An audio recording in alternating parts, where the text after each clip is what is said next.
ಈ ಕಾರ್ಯಕ್ರಮದ ಪ್ರಾಯೋಜಕರು ಗಡಿಯಾರ್ ಗ್ರೂಪ್ ಆಫ್ ಕಂಪನಿ. ವೀಕ್ಷಕರೇ, ಸನ್ಮಾರ್ಗ ನ್ಯೂಸ್ಗೆ ಸ್ವಾಗತ. ನಾನು ಪ್ರಿಯ ಸುದೇಶ್. ಜೈಲಿನಲ್ಲಿರುವ ಮುಸ್ಲಿಂ ಕೈದಿಗಳಿಗೆ ವ್ಯಕ್ತಿಗಳು ಅಥವಾ ಸಂಘಟನೆಗಳು ನೇರವಾಗಿ ಇಫ್ತಾರ್ ಅಥವಾ ಸಹರಿ ಆಹಾರವನ್ನು ನೀಡುವುದಕ್ಕೆ ರಾಜಸ್ಥಾನ ಜೈಲು ಇಲಾಖೆ ತಡೆ ಹೇರಿದೆ. ಕೈದಿಗಳಿಗೆ ನೀಡುವ ಎಲ್ಲ ಆಹಾರವು ಜೈಲಿನ ಅಧಿಕೃತ ಗ್ರಾಹಕ ಅಂಗಡಿಗಳ ಮೂಲಕ ಮಾತ್ರ ರವಾನೆ ಆಗಬೇಕು ಎಂದು ಆದೇಶ ಹೊರಡಿಸಲಾಗಿದೆ. ಹಲವು ಮುಸ್ಲಿಂ ಸಂಘಟನೆಗಳು ನೇರವಾಗಿ ಕೈದಿಗಳಿಗೆ ಇಫ್ತಾರ್ ಮತ್ತು ಸಹರಿ ಆಹಾರವನ್ನು ನೀಡುವುದನ್ನು ಪರಿಗಣಿಸಿ ಈ ಆದೇಶ ಹೊರಡಿಸಲಾಗಿದೆ.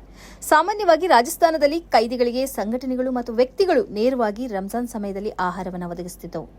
ಆದರೆ ಯಾವುದೇ ವ್ಯಕ್ತಿ ಅಥವಾ ಸಂಘಟನೆಗಳು ಆಹಾರವನ್ನು ನೇರವಾಗಿ ಕೈದಿಗಳಿಗೆ ನೀಡುವಂತಿಲ್ಲ. ಅದನ್ನು ಜೈಲಿನ ಆಹಾರದ ಅಂಗಡಿಯೇ ಒದಗಿಸಬೇಕು. ದಾನಿಗಳು ಹಣ ನೀಡಿದರೆ ಜೈಲಿನ ನಿಯಮದಂತೆ ಆಹಾರವನ್ನು ಒದಗಿಸಲಾಗುವುದು. ಹೊರಗಿನ ಆಹಾರವನ್ನು ಒದಗಿಸಲಾಗದು ಎಂದು ಸುತ್ತೋಲೆಯಲ್ಲಿ ತಿಳಿಸಲಾಗಿದೆ. ಆದರೆ ಸಾಮಾನ್ಯವಾಗಿ ಸಂಘಟನೆಗಳು ಮತ್ತು ವ್ಯಕ್ತಿಗಳು ಕೈದಿಗಳಿಗೆ ಕೊಡುವ ಆಹಾರ ಪ್ಯಾಕೆಟ್ನಲ್ಲಿ ಖರ್ಜೂರ ಹಣ್ಣು, ಹಂಪಲು, ಸ್ನಾಕ್ಸ್ ಮತ್ತು ಇನ್ನಿತರ ರಂಜಾನ್ ಸಂಬಂಧಿ ಆಹಾರ ವಸ್ತುಗಳು ಇರುತ್ತವೆ. ಇಂತಹ ವ್ಯವಸ್ಥೆಯನ್ನು ಜೈಲಿನ ಇಲಾಖೆಯ ಆಹಾರದ ಅಂಗಡಿ ಒದಗಿಸಲಾರದು. ಆದ್ದರಿಂದ ವ್ಯಕ್ತಿ ಮತ್ತು ಸಮುದಾಯ ತಯಾರಿಸುವ ಆಹಾರ ಪ್ಯಾಕೆಟ್ಗೆ ಜೈಲಿನ ಆಹಾರ ಪ್ಯಾಕೆಟ್ ಸರಿದೂಗಲಾರದು ಎಂದು ಜಮಿಯತುಲ್ ಕುರೇಶಿಯ ಮುಖ್ಯಸ್ಥರಾದ ಇಲ್ಯಾಸ್ ಕುರೇಶಿ ಹೇಳಿದ್ದಾರೆ. ಯಾವುದೇ ಮಸೀದಿಯು ಬಾಬರ್ ಎಂಬ ಹೆಸರು ಇಟ್ಟುಕೊಳ್ಳುವುದನ್ನು ತಡೆಯಬೇಕು ಎಂದು ಆಗ್ರಹಿಸಿ ಸಲ್ಲಿಸಲಾದ ಅರ್ಜಿಯನ್ನು ಸುಪ್ರೀಂ ಕೋರ್ಟ್ ವಜಾ ಮಾಡಿದೆ. ನ್ಯಾಯಾಧೀಶರಾದ ವಿಕ್ರಮ್ನಾಥ್ ಮತ್ತು ಸಂದೀಪ್ ಮೆಹ್ತಾ ಅವರಿದ್ದ ಪೀಠ ಈ ತೀರ್ಪು ನೀಡಿದೆ. ಉತ್ತರ ಪ್ರದೇಶದ ದೇವಕಿ ನಂದನ್ ಪಾಂಡೆ ಎಂಬುವರು ಈ ಅರ್ಜಿ ಸಲ್ಲಿಸಿದ್ದರು. ಬಾಬರ್ನ ಹೆಸರು ಬಳಸಿ ಅಥವಾ ಬಾಬರಿ ಮಸೀದಿ ಎಂಬ ಹೆಸರಲ್ಲಿ ಈ ದೇಶದಲ್ಲಿ ಯಾವುದೇ ಮಸೀದಿ ನಿರ್ಮಾಣವಾಗಬಾರದು, ಅಂಥದ್ದೊಂದು ನಿರ್ದೇಶನ ನೀಡಬೇಕು ಎಂದು ಕೋರಿ ಅವರು ಅರ್ಜಿ ಸಲ್ಲಿಸಿದ್ದರು. ಟಿಎಂಸಿ ಶಾಸಕ ಹುಮಾಯೂನ್ ಕಬೀರ್ ಅವರು ತಿಂಗಳುಗಳ ಹಿಂದೆ ಬಾಬರಿ ಮಸೀದಿಗೆ ಪಶ್ಚಿಮ ಬಂಗಾಳದಲ್ಲಿ ಅಡಿಗಲ್ಲು ಹಾಕಿದ್ರು.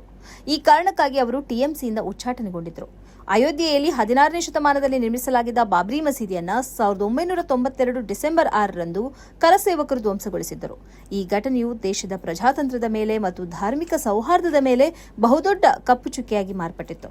ದಶಕಗಳ ಕಾಲ ಈ ಪ್ರಕರಣ ಸುಪ್ರೀಂ ಕೋರ್ಟ್ನಲ್ಲಿ ನಡೆಯಿತು ಮತ್ತು ಕೊನೆಗೆ ಆ ಜಾಗವನ್ನು ಸುಪ್ರೀಂ ಕೋರ್ಟ್ ಹಿಂದೂಗಳ ವಶಕ್ಕೆ ಒಪ್ಪಿಸಿತು. 2019ರಲ್ಲಿ ಸುಪ್ರೀಂ ಕೋರ್ಟ್ನ 5 ನ್ಯಾಯಾಧೀಶರ ಪೀಠವು ಈ ತೀರ್ಪು ನೀಡಿತ್ತು. ಈ ಪೀಠದ ಅಧ್ಯಕ್ಷತೆಯನ್ನು ಅಂದಿನ ಮುಖ್ಯ ನ್ಯಾಯಾಧೀಶ ರಂಜನ್ ಗೊಗೊಯ್ ವಹಿಸಿದ್ದರು. ಬಾಬರಿ ಮಸೀದಿಯನ್ನು ಈ ದೇಶದಲ್ಲಿ ನಿರ್ಮಿಸಲು ಬಿಡಲ್ಲ ಎಂದು ಇತ್ತೀಚೆಗೆ ಉತ್ತರ ಪ್ರದೇಶದ ಮುಖ್ಯಮಂತ್ರಿ ಯೋಗಿ ಆದಿತ್ಯನಾಥ್ ಹೇಳಿದ್ದರು.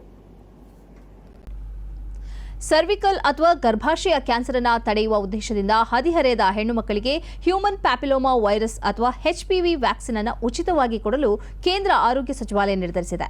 ದೇಶದ 14 ವರ್ಷದ ಹೆಣ್ಣು ಮಕ್ಕಳಿಗೆ ಈ ವ್ಯಾಕ್ಸಿನ್ ನೀಡಲಾಗುವುದು. ಪ್ರಾಥಮಿಕ ಆರೋಗ್ಯ ಕೇಂದ್ರಗಳು, ಕಮ್ಯುನಿಟಿ, ಜಿಲ್ಲಾ ಆಸ್ಪತ್ರೆಗಳು, ಸರ್ಕಾರಿ ಮೆಡಿಕಲ್ ಕಾಲೇಜುಗಳಲ್ಲಿ ಈ ಉಚಿತ ವ್ಯಾಕ್ಸಿನ್ ಲಭ್ಯ ಇದೆ.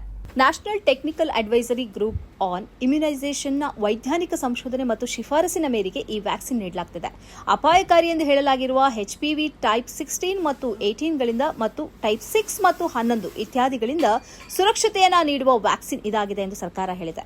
ಅಧಿಕೃತ ಲೆಕ್ಕದ ಪ್ರಕಾರ ಭಾರತದಲ್ಲಿ ಮಹಿಳೆಯರಲ್ಲಿ ಅತ್ಯಧಿಕ ಕಾಣಸಿಗುವ ಕ್ಯಾನ್ಸರ್ಗಳ ಪೈಕಿ ಗರ್ಭಾಶಯ ಕ್ಯಾನ್ಸರ್ 2ನೇ ಸ್ಥಾನದಲ್ಲಿದೆ. ಸುಮಾರು 80,000 ಹೊಸ ಪ್ರಕರಣಗಳು ಮತ್ತು 42,000ಕ್ಕಿಂತಲೂ ಅಧಿಕ ಸಾವುಗಳು ಪ್ರತಿ ವರ್ಷ ನಡೆಯುತ್ತಿವೆ. ಅಪಾಯಕಾರಿ ಎಂದು ಹೇಳಲಾಗುವ ಟೈಪ್ 16 ಮತ್ತು 18 HPV ವೈರಸ್ನಿಂದ ಆಗುವ ಕ್ಯಾನ್ಸರ್ ಈ ದೇಶದಲ್ಲಿ ಅತಿ ಹೆಚ್ಚಿದ್ದು, ಒಟ್ಟು ಕ್ಯಾನ್ಸರ್ಗಳ ಪೈಕಿ 80% ಕ್ಯಾನ್ಸರ್ ಈ ಪ್ರಕಾರದ್ದಾಗಿದೆ ಎಂದು ಹೇಳಲಾಗಿದೆ. ತಮಿಳುನಾಡಿನ ಮತದಾರರ ಪಟ್ಟಿಯ ಸಮಗ್ರ ಪರಿಷ್ಕರಣೆ ಪೂರ್ಣಗೊಳಿಸಿರುವ ಕೇಂದ್ರ ಚುನಾವಣಾ ಆಯೋಗವು 74 ಲಕ್ಷ ಹೆಸರುಗಳನ್ನು ಪಟ್ಟಿಯಿಂದ ಕೈಬಿಟ್ಟಿದೆ. SIR ಪೂರ್ಣಗೊಳಿಸಿರುವ ಚುನಾವಣಾ ಆಯೋಗ ವಿಧಾನಸಭೆ ಚುನಾವಣೆಗೆ ಪೂರ್ವ ಸಿದ್ಧತೆ ಕೈಗೊಂಡಿದೆ. ಒಟ್ಟು 5,67,7,380 ಮತದಾರರ ಹೆಸರು ಹೊಂದಿದ ಅಂತಿಮ ಮತಪಟ್ಟಿಯನ್ನು ಆಯೋಗ ಸೋಮವಾರ ಫೆಬ್ರವರಿ 23ರಂದು ಪ್ರಕಟಿಸಿದೆ. SIR ಪೂರ್ವದಲ್ಲಿ ತಮಿಳುನಾಡು ಮತದಾರರ ಪಟ್ಟಿಯಲ್ಲಿ 6.41 ಕೋಟಿ ಹೆಸರುಗಳಿದ್ದವು. ಪರಿಷ್ಕರಣೆ ದಾಖಲೆಗಳ ಪರಿಶೀಲನೆಗಳ ಬಳಿಕ 5.67 ಕೋಟಿ ಮತದಾರರ ಹೆಸರು ಅಂತಿಮ ಪಟ್ಟಿಯಲ್ಲಿ ಉಳಿದುಕೊಂಡಿದೆ. ಮೃತಪಟ್ಟವರು, ಶಾಶ್ವತವಾಗಿ ವಲಸೆ ಹೋದವರು, ಒಂದಕ್ಕಿಂತ ಹೆಚ್ಚು ಕಡೆ ಹೆಸರಿದ್ದವರು ಸೇರಿದಂತೆ ಒಟ್ಟು 74 ಲಕ್ಷ ಮತದಾರರ ಹೆಸರನ್ನು ಅಳಿಸಲಾಗಿದೆ.